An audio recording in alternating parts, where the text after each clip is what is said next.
For those of you that don't know, my name is Rick Graves. Not Mark Graves, I'm Rick Graves. I'm the Public Information Officer for Portland Fire and Rescue.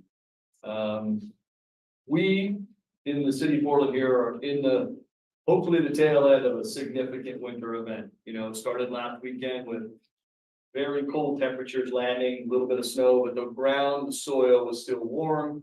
So we didn't have a lot of snow accumulation, it was just cold, but it stayed cold for quite some time and it really chilled out our entire environment. So when we began to get rain right around freezing temperatures, hovering around freezing with very cold soil, cold environment, we had a lot of ice buildup all over the place.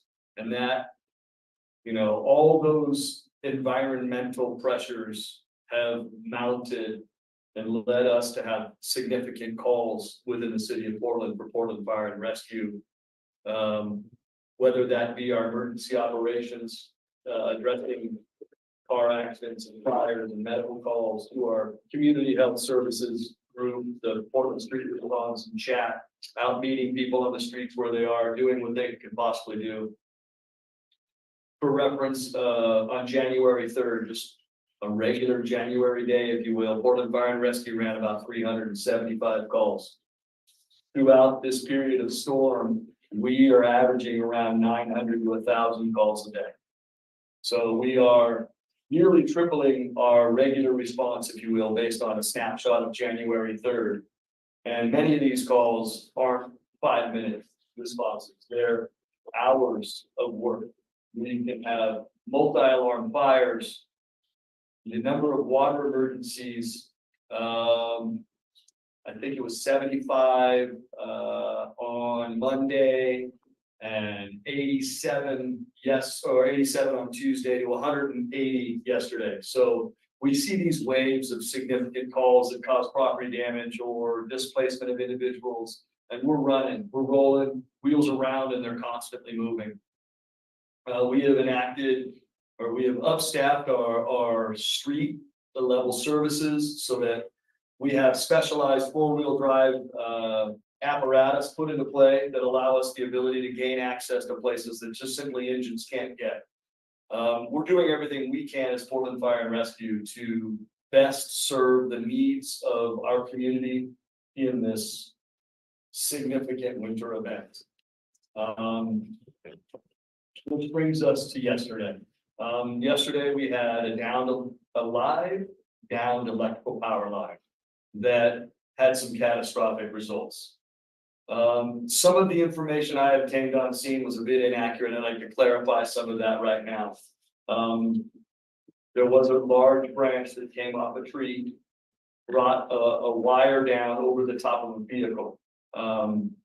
In responding to that call and listening to that call, there was also a second alarm fire going on that I was listening to. So I had information bleeding in from both incidents, and I wasn't clear on some of the information, and I apologize for misleading with regard to my press release yesterday. I released that the individuals were in the car, and when they exited the car, they became part of the electrical circuitry from the energized wire touching their vehicle and then touching the ground. That is a possible reality. It didn't happen yesterday in that manner. But I want to clarify that if you are in your vehicle and you have a live electrical wire draped over the top of your vehicle, if you have no other reason to get out, it is safe to stay in your vehicle. The rubber on your tires insulates you, and it's going to save you. Professionals, the power line, the specialists who work for the power companies, the linemen, are wizards. They're incredibly heroic, and they know exactly what to do, and we defer to them in electrical emergencies. They can come and de-energize a line. If you're in your vehicle, stay in your vehicle, line is de-energized, you can exit safely.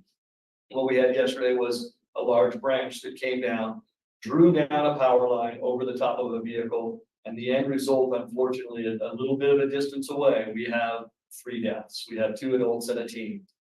But fortunately, in all of that, we do have a toddler that made it through. And I don't understand the science behind it. I don't think anybody visibly saw exactly what happened. But where we are now is we do have, fortunately with us, a toddler that is going to be able to thrive and do what they possibly can as they move forward. And they're here in part because of the heroic acts of a member of our community. And when I started to communicate with Ms. Majiah Washington, she responded to me with the sentence, "I just did what any sane person would do." Come on. Selfless. So we are very fortunate today to have Majiah Washington with us to share her experience, and we'll let her share her experience. We'll go through some questions and answers. And at some point in time, if she's going to be done, we're just going to be done. But we'll let her share her story. We'll let you have an opportunity to ask some questions if you have some. And I will be back to, if you have any questions for me, but I certainly today, the star of the show is Miss Majiah Washington. Would you just come on up? So Majiah is an 18-year-old here in our city. She was a Jefferson High School, former Jefferson student. And fortunately for all of us, we have people like Majiah. So yesterday, go ahead, tell us about it. Well, from the beginning, I was laying in my bed, and I had seen a flash like from my curtains were closed, so I had seen it like through there. And at first, I wasn't really too sure what it was, so I kind of like opened the blinds, and then when I opened, I looked over to the pole, and I realized it was the electricity pole that was getting there, and made another like a loud like pop, and then I believe it was an explosion. But after that, I'm looking out my window and I see that a line had fell into a car. I didn't see that the tree was in the front. I just seen the back. I seen the tree branch that was sitting on the ground. And the whole time, I'm looking out my window. I eventually came out, but there's 3 people outside. It's grandmother, the mother, and the father of the child, and the mother's brother. Those were like kids older. But the man, the first person to go, he was in the car, like putting the baby in the car. And then the car, the line had fell, and then it was like he was in the car trying to get the baby in the car, and then the line had fell. It was a tiny fire had caught underneath the car, but it wasn't like anything like too big. It wasn't even too big, like a small fire underneath the car. So at this point, the baby's mom was yelling to the man, like, like, take my baby out of the car, take my baby out of the car. He swallowed the baby in his arms, had the baby in his arms the whole time. And he walked from over there where he made it to like about halfway, not even halfway up the driveway, like he walking up the driveway, and he slipped, he fell backwards, and the bottom of his foot had touched the line. It caught a little fire and it was smoking, and then that was it. Nothing after that. I was kind of looking to see if he was still breathing, but honestly, it was just so much going on. I didn't know what to think. I'm just like. So then the woman had ran over there, like she's her baby, and trying to grab her baby, and she had ended up slipping and sliding down. It's like a slip and a slide. So it slipped and then like kind of slid, like not even a couple inches down, and then she touched the line too. And same thing that happened to him, caught a little fire, smoke, and then that was it. Then after that, at this point, I had been outside since the man had hit the ground the first time. And I'm on the phone with 911, and I'm just explaining to them what's going on. And then a man, or excuse me, the teenager, he had ran past me. And he had kind of like slipped like on his way like down there trying to assist with the situation, and fell like forward, and his foot had touched on me. The same thing. And at that point, I didn't know what to think. I felt like it just all happened so fast. And what do you think? Because that happens.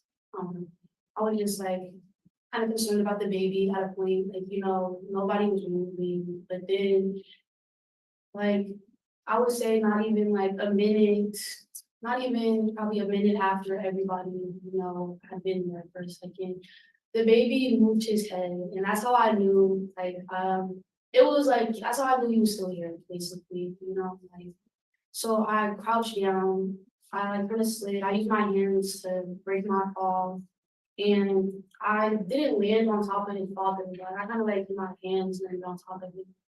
And I just grabbed the baby and I pulled him up. I was swaddling him. And I walked him up the hill. Like I made my way back up the hill. I was holding him until I could hand him off to somebody that was there to check him out. Yeah, that's like pretty much it. Majiah, you said you called 911 and talked to the operator about the baby and if it was safe to approach. What did she say?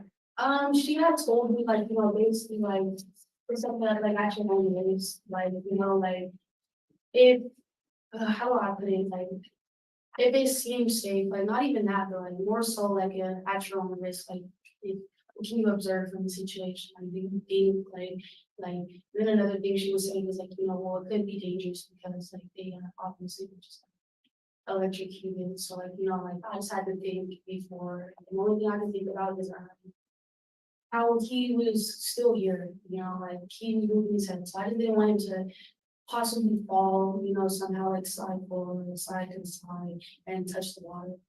Did you consider the danger before you approached? I honestly didn't think about it. I wasn't even thinking like I don't even think I was in my right state of mind. I wasn't thinking like, oh, like I could be electrocuted. So I was more so thinking like I have to grab this baby. I was trying to put it all into that baby kind of side. But I didn't really feel any fear in the moment. I just kind of felt like a rush to get to me. Can you describe how you felt when the baby moved its head and you realized he was still alive? I was on the phone with the operator still, and I was just talking to her like, she was asking me all the questions, I was explaining to her how everything was going, and I'm like, oh, wait, let me just said, can I go and get me? Like, she's like, basically asking me, is that at your own risk thing? And I'm just like, I wouldn't be able to go there, and I wouldn't be able to. What made that risk worth it? What made the risk worth it to you? Honestly, and it's just the same thing. I don't even know. I just was thinking like, is somebody gonna go get that baby? Like, his grandfather is there. I didn't want to like, scream out like anything. Like, this is just like, it's like such a, it's just like a crazy thing to see. Honestly, I've never seen anything like it in my life. So I just, my first thought was just like, make sure he's okay, because I have like a lot of sympathy for children. I'm for children. I want to. How are you feeling today with that? Honestly, it's just unbelievable. I honestly can't believe that something like that happened. It's just like, it's just so like, it's hard to grasp. Like, I can't even like really put it into words how insane it is to witness something like that ever in my life. Have you spoken to, you said there was a grandfather there, the other family members, have they expressed appreciation to you? Yeah, they thanked me after everything. I spoke to them. They're my next door neighbors. I don't know them personally, but like just the hello on the bottom. It was definitely able to thanks. Yes. How much time went by from when the wire initially came down to when you were holding the baby? You remember? This is like, I feel like all this happened in less than 20 minutes. Like how everything all happened. Like, it happened less than 20 minutes. So I'll probably just say, The dispatch call came at 11:42. Our crews arrived at 11:47, 11:46, and she had already had the baby in her hand. yes, it wasn't like a long, it wasn't a very long time, but in the moment, it just kind of felt like everything was going slow. So like, when I look back, it's like, I can't even really accurately like, I feel like go over the time. Like I feel like it was happening very slow, but very fast at the same time. Majiah, what caused you to spring into action? You saw the baby move its head. He was looking when he was lying on top of the Yeah, he was just like laying down, like, like laying on his chest, like to the side. Yeah. Like I said, I just seen him move his head. I just thought like, like I have a nephew myself. I have little brothers. Just, I would want somebody to see, like, yeah, I would hope somebody. Majiah, you could have been seriously hurt or killed, just like those other 3 people on the ground. When you think about that, do you feel lucky to be here? Like I said, it's been kind of weird. Like haven't even really thought about it in the sense like, like I really did like something like that was an accomplishment because like I said in my mind, I'm just thinking that this is something like, you see a baby, like, who's not gonna go see the baby, but I guess everyone is looking for that. Like that. So in my mind, all I was thinking about was like, we still here, so I have to at least try. Like, even when you listen, I was kind of it was never like I was contemplating because it's not like I hate to say it wasn't like my first thought. Like I'm worried about everybody, but I'm like I can go. But I didn't think that I was gonna be like like somebody can go and get it big. Yeah. Like I didn't even really think about the risk before. Like I said, I was just like I wouldn't say it was fight or flight or like act or like don't act. I would rather I would rather just my life. In the moment, I honestly was not thinking like I wasn't thinking like that. I wasn't thinking like not to hurt myself. I was just more so thinking the baby, honestly. That's why. Would you say your work experience as a daycare provider helped with your decision or more? I'd say even before I started working at the daycare, I loved kids, like I feel like kids are just so innocent, like, they don't deserve like anything, it's just too, do I say like, it's too early on in life. I feel like, like they have their whole lives ahead of them. So like, I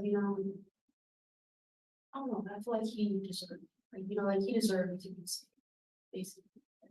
And I don't even look at it like I saved him. I feel like I said, I just feel like that's something that anybody should have wanted to do.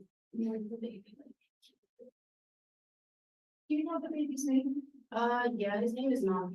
Namir? Yeah.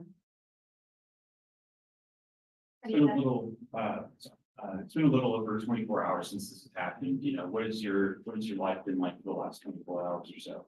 It's been regular. I've just been, I don't know, I've just been trying to stay on rest. Like, it's like, I don't know. I'm not gonna say I don't know how to feel about it. I feel like a lot of sympathy for the family, but I don't know how to feel about it personally, because I feel like, like I didn't take the loss, so it's not my place to like, say, oh, like, I'm upset, like, for them, I'm upset. Yeah, I just, that's really.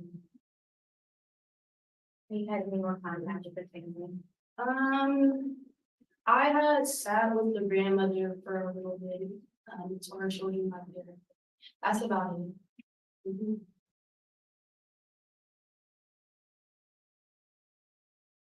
I think you were asked this earlier, but a lot of people would say that you're a hero for doing this.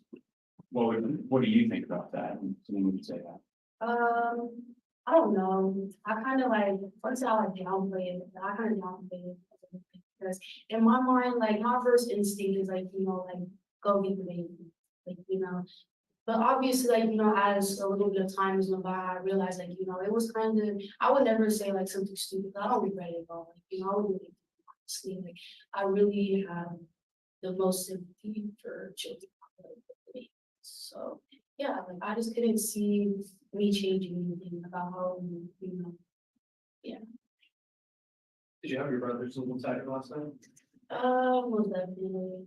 I feel like always after something like this, especially when it just comes from, when it comes out of nowhere, when it happens in a way like this, I feel like it's all you can do.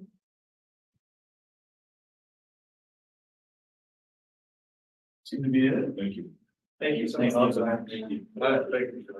So, obviously, what a humble individual. Don't we need more Majiah Washingtons out there? Absolutely. So, the scene that she was within and responded to, as I read the call notes, was very heightened. There was a lot of emotions going on. And this young, calm individual in our community came out and made a huge difference. So I thank her for making herself available. I thank you for allowing her to share her story so we can get out there and let people know that you can reach out to your community and you too can make a difference. She did something that posed an incredible danger, She did so swiftly and successfully, and we're here to be able to share with her, or have her share with us what she experienced. So, are there any questions with regard to specifics of the incident that I may be able to answer for you?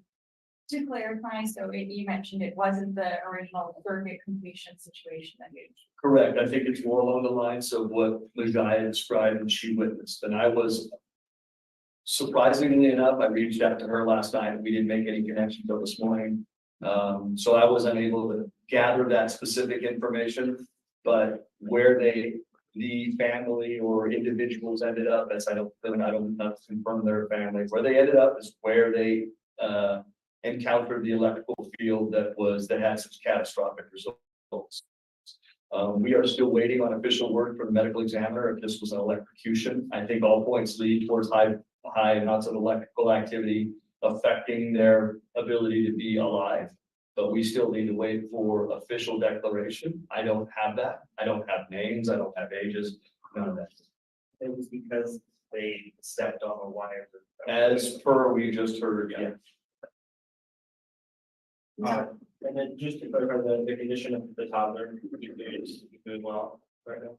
When I saw the toddler inside of the back of the ambulance being assessed by the paramedics on scene, completely unaware of gravity situation that's surrounded, that is I don't know it's him, so baby, sitting up, diaper on, looking around inside all the bright lights of the ambulance, reaching his hand up, little smile, is a delightful looking child. Hit home. So when you arrived on the scene yesterday, minutes after the call came in, was the electrical wire still on the car at that time? Absolutely, yeah. Yeah, I arrived before the power company did. The power company arrived probably 20 minutes after the call came in, so they responded quite quickly. The power company is much like they're not stopping, right? They're going around the clock. We had a fire this morning, pretty big house in Southwest, and we had draping lines across our access points, and power companies was requested at like 5:07. They were already en route, like 5:12. They were en route from East Portland, and they got to the scene and assessed the situation prior to us being able to actually recall the incident. So they're out and about, and we're lucky just to have that relationship because they show up and make it safe for us to do what we do. So the linemen they're miraculous, right? It's pretty amazing that we're able to control fire in these wires and live inside this lovely area that we call inside, right? We're not outside. And we do that because we have real smart people who know what to do and keep us safe. And the linemen are some of those. All right, well, thanks for being here. And that's that. Are there anybody on Zoom that has anything? Yes, yes. Thank you. Go ahead. This is Gillian with the Associated Press. Hi. Can you hear me? Hello? Can you? Yes. Can you hear me? This is Gillian with the Associated Press. Hello. Yes, we can hear you. Okay, I have two questions. The first question is, we've been saying the baby is a toddler, but I saw some media reports that the child was 9 months old. Do we know the age of the child? I do not know the age of the child, but Majiah might know the age of the child. Yes, he's 9 months. Okay, perfect. Thank you, Majiah. And then the second question I had for you actually was, the audio quality is not great for us on the Zoom, so I didn't quite catch how you were able to get the baby out of the father's arms without getting electrocuted. I had just slid down there like kind of crouched, and I had actually made contact with him. I did touch him. I didn't really I wouldn't say like a great touch, but I kind of touched him with my hands, and then I just grabbed the baby out of his hands and made my way back up the hill. Okay, so, but you didn't get shocked or anything in doing that? No. Okay, well, that's very, very lucky. And then if I can, I have one more question for Rick Graves. Do you know was there any question about whether those trees should have been trimmed? That tree should have been trimmed by the power company or anything like that, or? That's out of the wheelhouse for the fire and rescue. I didn't take any like intense visuals when I was at the scene. The tree and branch was a distance away from where I was interacting with individuals. So I didn't see the tree. So as a citizen, I can't say, oh my goodness, that should have been treated or addressed. So that's an issue that's out of my purview of expertise. Okay, all right, thank you. Rick, I had one question for you. Oh, what up, boss? If you wouldn't mind just walking through the chronology one more time, beginning to end, just so we're clear. At 11:42, we received a dispatched potential car fire. From there, the dispatch notes indicated that there were two callers, one of them being Majiah, who was interacting with the dispatcher, and another hysterical is what the notes were about the other caller. So the information was there's a car on fire.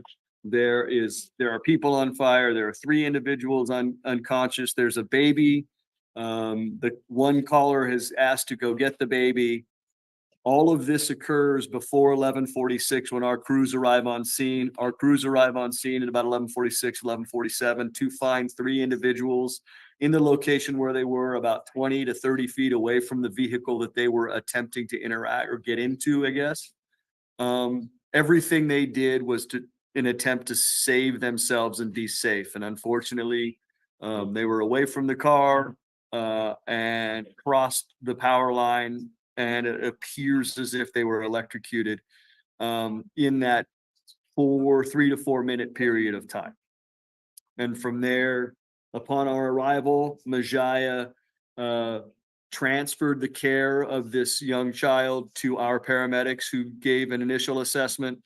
American Medical Response, AMR, diverted a car to the call so they could provide transport if needed.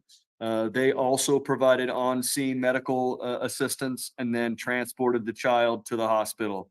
I am unaware of which hospital, and I don't know the current condition or outlook at the moment. Understood. Thank you. I appreciate that. And as far as we know, they were trying to get into the car and not getting out of the car. Do we have clarification on that? I have no clarification on that. I don't know if they were getting in, getting out. I do know that there were belongings strewn around the car. It looked as if that they were either getting in and it occurred, or they were in and got out of the vehicle, but there was a bag, there was a car seat away from the vehicle that looked as if it was probably within the vehicle. Austin, this is all conjecture. This is me guessing, given that a significant, potentially very scary event occurred, and they reacted and did everything they possibly can to make sure that they were able to talk about it today. Does Majiah know if they were coming out of the car? Did she see any of that interaction?